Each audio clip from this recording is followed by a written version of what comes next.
The Canadian government is finally ending their ridiculously expensive and silly program of housing asylum seekers in expensive hotels all over the country. And we're going to take a look at this. Now, this is a sad story. I don't blame the asylum seekers, totally blame the Trudeau government. And let's just look at how sad, expensive, and pathetic of a situation this caused, why they need to reverse course, and just look at this whole picture. We're just going to take a look at a couple of quick video clips and then get into the numbers and what a mess this whole thing is. Look at this. Time has run out. I spoke to the children and they asked me, are they going to be on the street? The federal government is ending its temporary hotel housing program for asylum seekers Tuesday. In operation since 2018, it's been a stopgap measure in Ontario and Quebec to Look deal at with a this. surge in migration. Immigration, Refugees, and Citizenship Canada says it has spent more than $1 billion on the program and housed more than 15,000 people. Okay. Now, did you see that first guy? I really felt sorry for him. The claimant from Ghana. He said he talked to the kids. They're worried that they're going to be on the street, which is what happens. So if their parents leave the hotels and they have nowhere to go, obviously they're going to have nowhere to go. They can't even work. And even if they did, what would they do? Housing, even rent is expensive. So if you don't have an address, you can't send your kid to school. So they're very worried about this kind of thing, and they should be worried. We'll just take a look at some of the numbers quickly. This is global news here, Canada.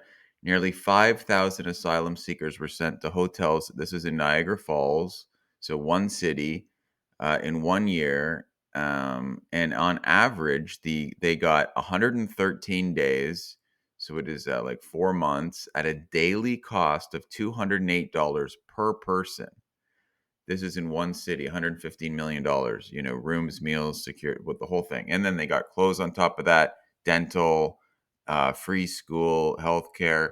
Now look at this. So imagine you got a family of four, you show up to Canada and you just claim asylum, and then you go straight to a luxury hotel with all your meals paid for.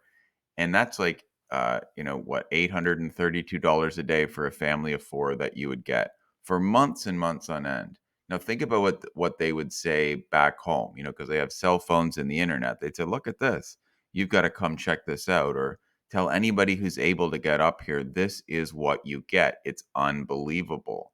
So it's not just that they're fleeing something, they're in this unbelievably it's like a too good to be true type of situation. So they're thinking, oh my God, Canada is amazing. This is basically how things are going to go. So, thousands and thousands of more people showed up and they just kept putting them in hotels because they don't want them to be on the street. I understand that. I don't want them to be on the street or in the shelters, but we don't have the system, obviously, to deal with this, or the money, not even close. Not even close. Okay. So now they're saying, okay, so they're going to stop the program, but now they have nowhere to go. Now let's just watch this one more little clip and then we'll talk about this one. Check this out.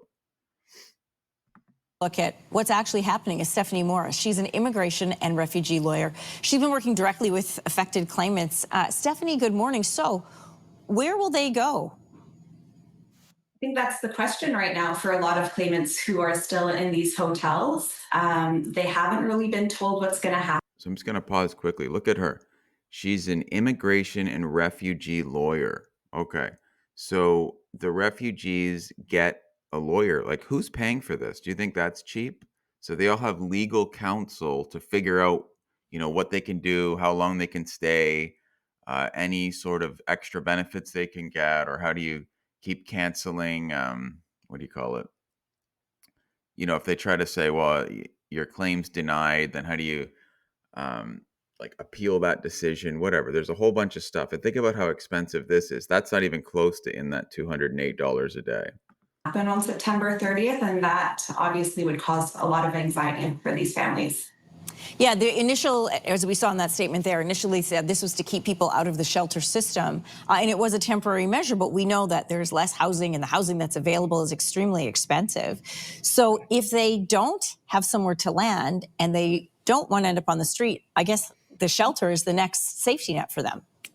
Yeah, that's the expectation, at least here in Ottawa, that on September 30th, they'll call the city and see what resources are available.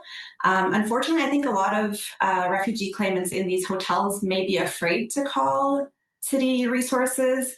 I've heard reports that some claimants have been told by IRCC in these hotels that if they don't find a place to go by September 30th, they may end up on the streets, and then they may risk having their children taken away from them. Well, this is the other point I want to bring up to you. People often forget that it is families that are claiming asylum as well that live in these hotels, and they have to have an address in order to send their kids to school. So if they're removed from the hotels, they potentially are being moved out of their school district, but also then you've got entire families without a place to go. What's the risk for them losing their kids?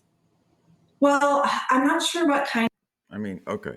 So these are families that came over with school-age children. They have to have an address. The hotels were counting as an address. If you go to a homeless shelter, which is really no place for a family, that doesn't count as an address. So they would lose their kids. This is the nightmare of a situation that the Trudeau Liberals brought, they gave to all of these people from all over the world by saying, Canada's so great, come on up here, we'll figure it out for you. And they just sent the wrong message. And tens of thousands, more than that, came up, got into this mess.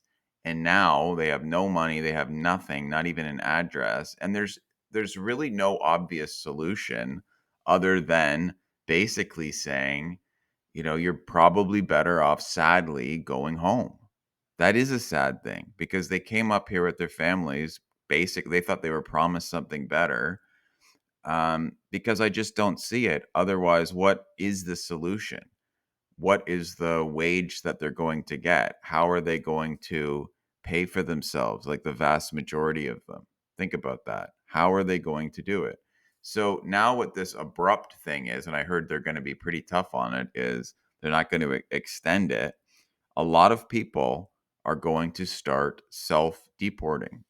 And that's what the government wants. That's a sad thing that they've put themselves in this situation because it's very hard and very expensive to actually deport people.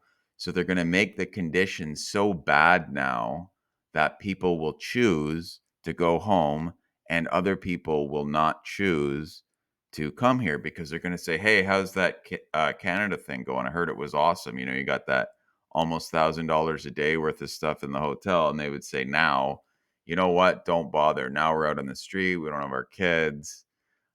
Everything stinks. So don't come and we're going to go home." That is sadly the hope. That is what they're thinking. And I do feel sorry for a lot of these people. This should have been obvious though. And this should have been um, something they thought about in the beginning. That was the biggest problem with giving such a luxurious lifestyle.